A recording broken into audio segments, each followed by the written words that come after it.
অবশেষে ঠাকুরগাঁওয়ের হরিপুরের বাগানবাড়ির পরিত্যক্ত ঘরে বসবাস করা প্রতিবন্ধী ও অসুস্থ সোনাবানকে বাড়ি ও প্রয়োজনীয় আসবাবপত্র দিলেন উপজেলা নির্বাহী কর্মকর্তা চন্দন কর। সংবাদপত্রে তার দুর্দশার খবর প্রকাশের পর এই উদ্যোগ নেয় উপজেলা প্রশাসন। এর আগে দীর্ঘদিন একটি ঝুপড়ির মধ্যে বসবাস করে আসছিলেন তিনি। পরিত্যক্ত এই ঝুপড়িতে থেকে অসুস্থ হয়ে পড়েন সোনাবান। সন্তান থাকার পরও কেউই তাকে দেখেন না, নিজের পায়ে দাঁড়াতেও পারেন না তিনি।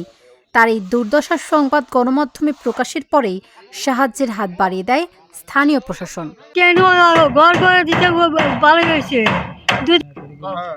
ঘর তো করে দিতে আমি তো খুশি হয়েছি। ঘর করে দিচ্ছে, হ্যাঁ এটা টিনও ই করে দিচ্ছে, আর ওখানে টিন রইল, আর জিনিসপত্র এনে আনুম, আর এখানে নতুন জিনিসপাতি আনো সেটা না।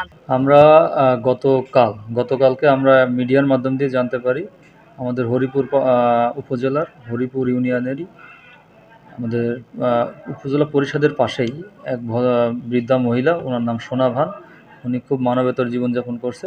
মিডিয়ামের মাধ্যম দিয়ে জানতে পেরে আমরা তাকে তাৎক্ষণিকভাবে শুকনা খাবার অন্যান্য মানবিক সহায়তা পৌঁছে দিই।